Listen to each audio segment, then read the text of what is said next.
Hello guys, এই দেখো, এই যে আজকে দুপুরবেলা আমি কি রান্না করছি। আমি আজকে রান্না করব, এই যে দেখো, এই যে লাইলান টিকা মাছ এটা, আর এই যে গাটি কচু। এবার এটা আমি কিভাবে রান্না করব আমি দেখাচ্ছি। এবার আমি তেল দিয়ে দিয়েছি কড়াইতে, যদিও আমার তেলটা একটু পুড়ে পুড়ে গেছে। এবার আমি জিরে দিয়ে দেব। তেলটা গরম হয়ে গেছে আমার, এই যে জিরে দিয়ে দিচ্ছি আমি।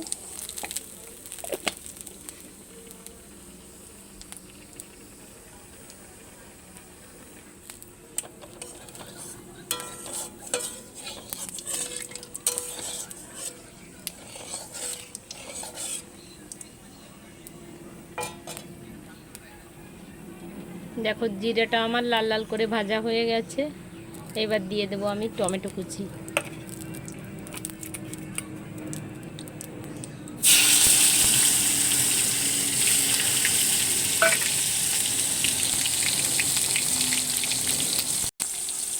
দিয়ে দেবো এবার আমি স্বাদ মতো নুন।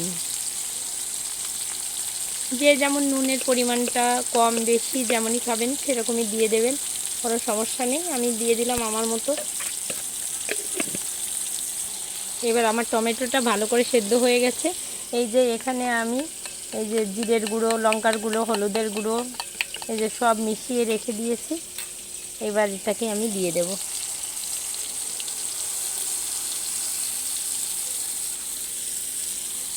এবার আমি ভালো করে মশলাটাকে কষিয়ে নেব।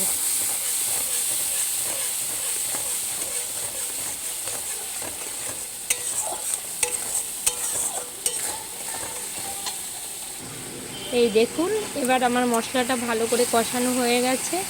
এই দেখুন কত সুন্দর মশলা থেকে তেল ছেড়ে দিয়েছে, আর সুন্দর একটা কালারও এসছে। এইবার আমি দিয়ে দেব গাঁটি কচুগুলো। এই যে আমি গাঁটি কচুগুলো দিয়ে দিচ্ছি। এবার আমি এই মশলার সঙ্গে ভালো করে গাঁটি কচুগুলো একটু কষিয়ে নেব।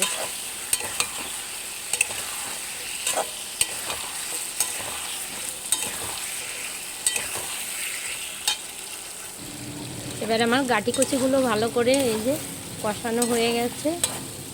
এই দেখুন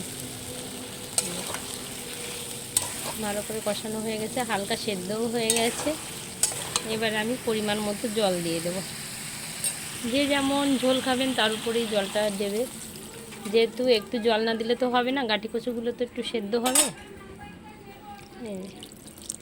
আমি এইটুখানি দিয়ে দিলাম।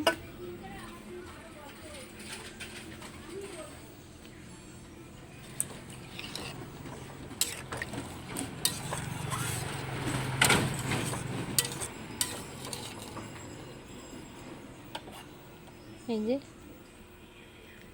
এবার আমি গাঁটি কচুটাকে ঢেকে দেব যাতে তাড়াতাড়ি সেদ্ধ হয়ে যায়। তারপরে ভালো করে সেদ্ধ হয়ে গেলে আমি মাছগুলো দিয়ে দেব। তারপরে রেডি হয়ে যাবে গাঁটি কচুর তরকারি।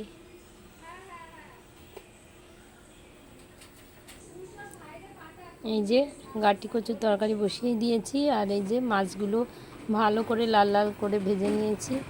দেখুন কত সুন্দর লাগছে মাছগুলো। এই যে তেলাপিয়া মাছ, আর এদিকে তরকারিও ফুটে এসছে, এই যে ফুটছে। এরপরে মাছগুলো দিয়ে নামিয়ে দেব, তাহলে রেডি হয়ে যাবে গাঁটি কচু তেলাপিয়া মাছের তরকারি। টাটা।